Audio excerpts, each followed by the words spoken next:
Bro మేము ఆంధ్ర నుంచి నెల్లూరు. ఏపీలో పాలిటిక్స్ ఎలాగున్నాయి? ప్రజెంట్ అయితే రివెంజ్ పాలిటిక్స్ జరుగుతుంది నాకు తెలిసి. అంటే జగన్ అరెస్ట్ చేసినప్పుడు రివెంజ్ కాదు, చంద్రబాబుని అరెస్ట్ చేసినప్పుడు రివెంజ్. అలా అని కాదు, 4 years అయింది మన ఏపీ గవర్నమెంట్ ఫామ్ అయ్యి, న్యూ గవర్నమెంట్.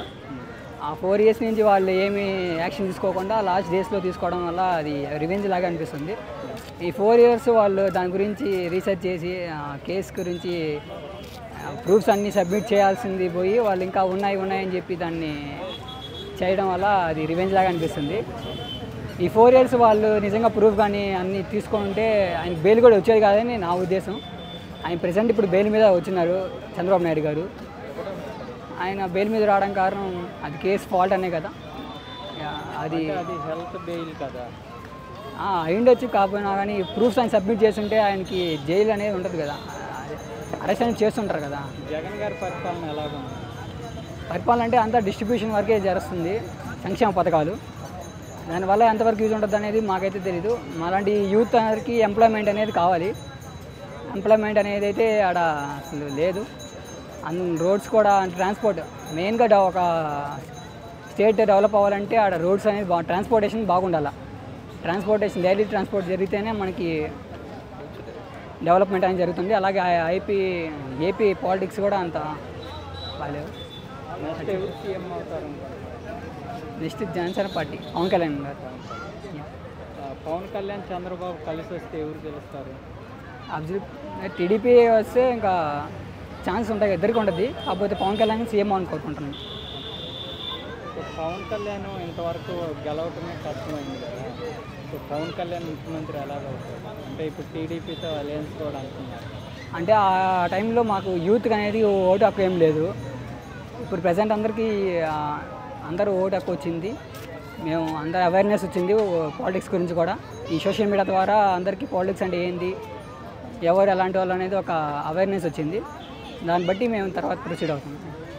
చంద్రబాబుకి జగన్కి తేడా ఏంటి? ఎక్స్పీరియన్స్ అంతే. కానీ ఎక్స్పీరియన్స్ అన్న 2014 నుండి 19 వరకు ఉన్నాడు కదా, ఏం చేయలేకపోయారు. చేశారు, అవి మధ్యలో ఆపేశారు కదా. ఇప్పుడు మనకి హైకోర్టు కొట్టింది, ఆయన పాలిటిక్స్ ఆయన టర్మ్లో కట్టారు. తర్వాత అసెంబ్లీ కట్టింది, ఆయన టర్మ్లో కట్టారు. అలా చాలా బిల్డింగ్స్ కూడా ఆయన టర్మ్లో కట్టి ఇప్పుడు ప్రెసెంట్ ఆపేస్తున్నారు. వాటి గురించి డెవలప్మెంట్ ఇంకా మూవ్ ఆన్ తీసుకెళ్లకుండా ప్రెసెంట్ ఆపేశారు. అవి అదే ఎక్స్పీరియన్స్ మనకి లేనిది. స్టాండర్డ్ అంటే 5 yearsలో స్టాండర్డ్గా కట్టాలంటే ఇంకో 5 years ఇచ్చి ఉంటే కట్టి ఉంటారు కదా. హైకోర్టు కట్టింది కూడా అదే బిల్డింగ్ కట్టారు. ప్రెసెంట్ ఇప్పుడు నడిచింది అక్కడే కదా. అసెంబ్లీ కూడా కాదు. సరే ఇప్పుడు 4 years అయింది మన వైసీపీ పార్టీ వచ్చి. ఏం కట్టారు? టెంపరీ కట్టారా మన వాళ్ళు? లేదు కదా. 500 కోట్లతో తెలంగాణ సచివాలయం ఉంది. 1500 కోట్లు పెట్టినారు మన సచివాలయానికి. ఏమన్నా ఉంది? ప్రెసెంట్ అయితే అసెంబ్లీ 10 years, నియర్లీ 10 years అవుతుంది ఇప్పుడు మన ఏపీ ఫామ్ అయ్యి. 10 years నుంచి పాలిటిక్స్ అక్కడే నడుస్తున్నాయి. అసెంబ్లీ సమావేశాలన్నీ అక్కడే నడుస్తున్నాయి. టెంపరీయో పర్మనెంటో పక్కన పెడితే 10 years నుంచి మన అసెంబ్లీ ఎన్నికలని మీటింగ్స్ అన్నీ అక్కడే జరుగుతున్నాయి. అది దాన్ని బట్టి ఇప్పుడు మన 5 years అవుతుంది మన వైసీపీ పార్టీ వచ్చి. వాళ్ళు ఏమైనా ఒక బిల్డింగ్ అయినా కట్టారంటే అది లేదు. వాళ్ళు ఓన్లీ సంక్షేమ పథకాల మీద చూస్తున్నారు. వాళ్ళు స్కూల్స్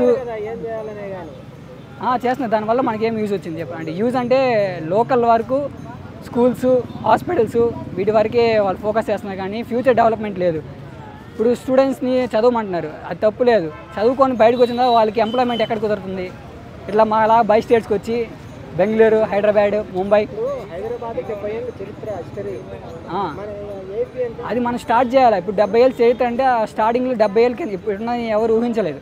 అప్పుడు స్టార్ట్ చేస్తే ఇప్పుడు ఇట్లా ఫామ్ అయింది. మన ఏపీలో కూడా స్టార్ట్ చేయాలా, ఇంకా స్టార్ట్ చేయలేదు. ఎప్పుడు స్టార్ట్ చేస్తే ఎప్పుడు ఎండ్ అవుతుందని మనం అనుకోవాలి చెప్పండి.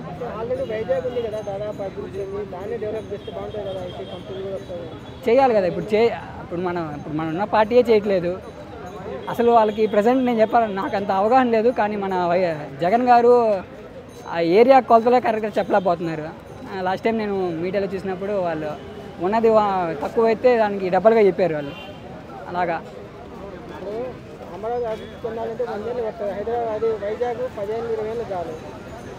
కేటీఆర్ కూడా లాస్ట్ టైం చెప్పారు కదన్న, మనకి పోటీ వచ్చే ప్లేస్ ఎంత ఉందంటే అమరావతి అని చెప్పారు. కేటీఆర్ గారే స్టేట్మెంట్ ఇచ్చారు. అది సగంలో ఆపేశారు కాబట్టి ఇప్పుడు మనకి అది ఏముంది అక్కడ అమరావతి? ఏముంది ఒకటి ఉందా? డెవలప్మెంట్ స్టార్ట్ అవుతుందన్న కంటిన్యూ చేస్తుంటే ఈ పాటికి ఒక కొలిక్కి వచ్చింది అది నా ఉద్దేశం. బిల్డింగ్ అనేది లేదు, అన్ని టెంపరవరీ. అదే స్టాండర్డ్ కట్టింది ఈ పార్టీ జగన్ కూడా దాన్ని మార్చలేకపోతుంది. అట్లా కాదన్న, ఇప్పుడు స్టార్ట్ చేసినారు, దాన్ని కంటిన్యూ చేస్తే మనకు ఒక కొలిక్కి వస్తుంది. ఒక పూర్తయింటే ఒక దాని తర్వాత ఒకటి స్టార్ట్ అవుద్ది. 5 ఏళ్ళలో ఎక్కడికైనా పర్ఫెక్ట్గా కట్టాడా బిల్డింగ్ అసెంబ్లీ అనేది సరే అప్పుడు కట్టలేదన్న, ఇప్పుడు 5 years అయింది మన వాళ్ళు వచ్చి. ఏం కట్టారు దాని గురించి చెప్పండి. జగన్ 3 ప్రాంతాల అభివృద్ధి అనేది ఉంది. అమరావతి కాదు, 3 రాజధానులు ఎక్కడ కట్టారు పర్మనెంట్గా? పర్మనెంట్గా కాదు, 3 ప్రాంతాల అభివృద్ధి ఉండాలి. ఒక్కొక్క దానికి ఒక్కొక్క డివైడ్ చేసి. ఓకే అన్న, ఓకే 3 రాజధానులు ఓకే. ఎక్కడ ఏం స్టార్ట్ అయింది చెప్పండి. అన్ని కేసులు వేస్తున్నారు. 3 రాజధానుల పేరు చెప్పండి మీరు. 3 రోజులు కాదు, వైజాగ్, కర్నూలు, అసెంబ్లీ. ప్రతివాడు పోయి కేసులు వేస్తున్నాడు కదా, పబ్లిక్ ఇష్యూ అనేది. ఎవరు నచ్చట్లే కాబట్టి వేస్తున్నారన్న. ఇప్పుడు పబ్లిక్ మీద ప్రభుత్వం మీద ఎందుకు అవుతున్నాయి? ప్రభుత్వం మీద కేసులు వేస్తున్నారండి. దాన్ని బట్టి అర్థం చేసుకున్నాం ప్రభుత్వం ఎట్లా ఉందని. అంతేసి టీడీపీలే గవర్నమెంట్ మన 151 సీట్లు ఇచ్చింది. మన ఏపీ పీపుల్స్ అందరూ కలిసి 151 సీట్స్ ఇచ్చారు. ఇప్పుడు వాళ్ళందరూ అగైన్స్ట్కి వెళ్తుంటే, టీడీపీ వాళ్ళు అగైన్స్ వెళ్తుంటే 151 మెంబర్స్ ఏం చేస్తున్నారు మన వాళ్ళు? అంత ప్రజాబలం ఉన్న వాళ్ళు, అంత ప్రజాబలం కలిగిన వాళ్ళే వాళ్ళు దాన్ని అడ్డుకోలేకపోతే ఇంకేంది? వాళ్ళు 23 సీట్లే వచ్చేవాళ్ళు టీడీపీ వాళ్ళకి. వాళ్ళని అడ్డుకోలేకపోతే ఇంక డెవలప్మెంట్ యాక్ట్ చేయగలరు వాళ్ళు? చెప్పండి. అమరావతి రాజధాని అని ఎన్నికలు ఎవరు ఆ క్వశ్చన్ వాళ్ళు వేస్తున్నారు మన వైసీపీ పార్టీకి. వెళ్ళగలరా? వాళ్ళు రెడీగా ఉన్నారు అమరావతి అని. వాళ్ళు చెప్పారు కూడా ఎలక్షన్ టైంలో కూడా. మన జగన్ కూడా చెప్పారు అమరావతి ఎక్కడికి పోదండి. తీసుకెళ్ళగలరా? వెళ్తున్నారు కదా, వాళ్ళు చెప్పారు వెళ్ళమని. మరి ఎన్ని సీట్లు వస్తాయి అమరావతి రాజధాని నుంచి? అది మనం తర్వాత చూడాలి. అన్నిసారి మనం అటు చెప్పగలం చెప్పండి. ఓకే, ఎవరు వస్తారంట? నా ప్రకారం అయితే ఇప్పుడు పవన్ కళ్యాణ్ గారు వస్తే మంచి చేస్తారని అనుకుంటాను. ఆయన కనీసం గెలుస్తారా? గెలుస్తారు నమ్మకం ఉందా? ఉంది కాబట్టి చెప్తున్నాను.